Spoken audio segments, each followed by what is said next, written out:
혈액형과 MBTI에 관련된 재미로운 사실 5가지. 첫 번째는 한국에서 혈액형은 성격과 관련된 요소로 여겨집니다. 한국에서는 혈액형이 성격에 영향을 미친다고 믿는 경우가 많아요. 예를 들어 O형은 신중하고 조용한 경향이 있다고 여기고 B형은 창의적이지만 고집이 세다고 생각되기도 합니다. 한국의 채용 과정에서 혈액형 정보 수집이 있는 예도 있습니다. 몇몇 기업이 한국에서 채용 시 지원자의 혈액형 정보를 요청하는 때도 있었습니다. 그러나 최근에는 이러한 사항이 논란이 되면서 변화되고 사라지고 있습니다. 두 번째는 혈액형과 성격의 연관성에는 과학적 근거가 없습니다. 과학적으로는 혈액형과 성격 간의 직접적인 연관성을 입증하는 연구 결과는 없습니다. 이는 현대 심리학에서는 성격을 결정하는 주요 요소로서 혈액형이나 별도의 생리적 특징을 보는 것은 부적절하다는 것을 의미합니다. MBTI는 신경과학적인 근거가 미약한 이론 중 하나입니다. MBTI는 신경과학적인 측면에서는 명확한 근거가 부족하다는 비판을 받고 있어요. 이론적으로는 성격 유형을 설명하는 데 도움을 주지만 과학적으로 타당성이 있는지에 대해서는 논란이 있습니다. 현재까지 과학적 연구에서는 혈액형과 성격 그리고 MBTI 유형과 신뢰할 만한 직접적인 연관성을 입증하지 못했습니다. 이는 두 가지 모두가 신뢰할 만한 성격 분석 도구로 인정되지 않는 이유 중 하나입니다. 혈액형이나 MBTI와 같은 성격 분류 체계는 사람들이 자기 자신이나 타인을 이해하는 데 도움을 줄 수 있지만 과학적 근거가 부족한 측면도 있습니다. 세 번째로는 일본에서는 혈액형에 따른 성격 특징이 주장됩니다. 한 일본 연구에 따르면 특정 혈액형과 MBTI 유형 간의 선호하는 직업이 유의미하게 다를 수 있다고 합니다. 예를 들어 O형이나 AB형이 주로 관리직이나 사무직을 선호하는 경향이 있다고 합니다. 또한 일본에서는 혈액형에 따른 성격 특성이 여전히 일종의 편견으로 인식되기도 합니다. 혈액형을 바탕으로 한 성격 특징을 가진 캐릭터들이 만들어지기도 하고 혈액형에 따라 성격이 다르다는 주장이 있어 AB, O, AB 형에 따른 특징을 설명하는 책들도 출간되기도 했습니다. 일본에서 혈액형에 따른 성격 특성이 여전히 큰 관심사로 여겨지고 있습니다. 네 번째로는 MBTI는 개인의 성향을 이해하는 데 도움을 줄 수 있습니다. 비록 과학적 근거가 부족하다고 하더라도 MBTI는 많은 사람에게 자기 이해와 대인관계에 도움을 주고 있습니다. 이를 통해 각자의 경향성과 차이를 인정하고 받아들일 수 있는 지식을 제공합니다. 과학적으로는 혈액형과 성격 간의 직접적인 연관성을 입증하는 연구 결과는 아직은 없습니다. 이는 현대 심리학에서는 성격을 결정하는 주요 요소로서 혈액형이나 별도의 생리적 특징을 보는 것은 부적절하다는 것을 의미합니다. MBTI와 혈액형은 모두 성격에 대한 이해를 위한 도구일 뿐입니다.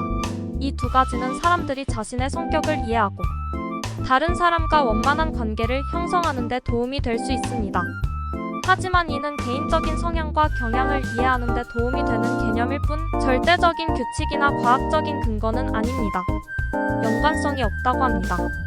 많은 사람이 혈액형과 MBTI를 연관시키지만 사이언스 마거진에 따르면 두 가지는 전혀 연관성이 없다고 합니다. 혈액형과 MBTI 유형은 모두 사회심리학에 기초를 두고 있지만 둘은 완전히 별개의 분류 방법이라는 것을 명심해야 합니다. MBTI는 신경과학적인 근거가 미약한 이론 중 하나입니다. MBTI는 신경과학적인 측면에서는 명확한 근거가 부족하다는 비판을 받고 있고 이론적으로는 성격 유형을 설명하는 데 도움을 주지만 과학적으로 타당성이 있는지는 아직도 논란이 있습니다. MBTI 유형은 다양한 사람에게 적용될 수 있습니다. MBTI는 사람들이 개인적인 성향과 유형을 이해하는 데 도움을 줄 수 있지만 모든 사람에게 완벽하게 적용되는 것은 아닙니다. 각 유형은 그 특성에도 불구하고 유연하게 다양한 개인들에게 적용될 수 있습니다. 혈액형과 MBTI는 흥미로운 이야기들이지만 실제로는 개인의 복잡한 성격과 특징을 완벽하게 설명하기에는 한계가 있습니다. 결론적으로 혈액형과 MBTI에 대한 흥미로운 사실은 많지만 두 가지를 혼동해서는 안 된다는 점을 명심해야 합니다. 각각의 이론은 자신만의 가치와 의미를 지니고 있으며 서로를 보완하는 측면도 있다고 할 수 있습니다. 혈액형과 MBTI에 관한 관심은 여전히 높으며 두 가지 분류 체계를 활용하여 다양한 취향이나 성향을 이해하는 데 도움을 주고 있습니다. 이러한 이론들은 사람들이 자신이나 다른 사람들을 이해하는 데 유용한 도구가 될 수 있습니다.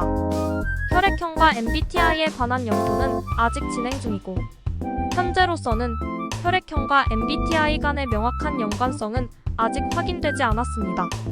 따라서 미래에 여기에 관련된 연구가 더 진행되어야 할 것입니다.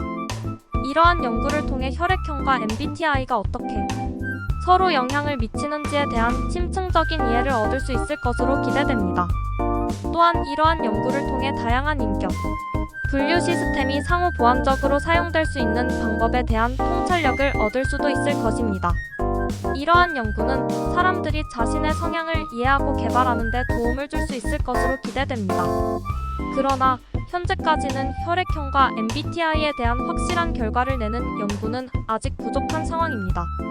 MBTI와 혈액형은 모두 성격에 대한 이해를 위한 도구일 뿐입니다.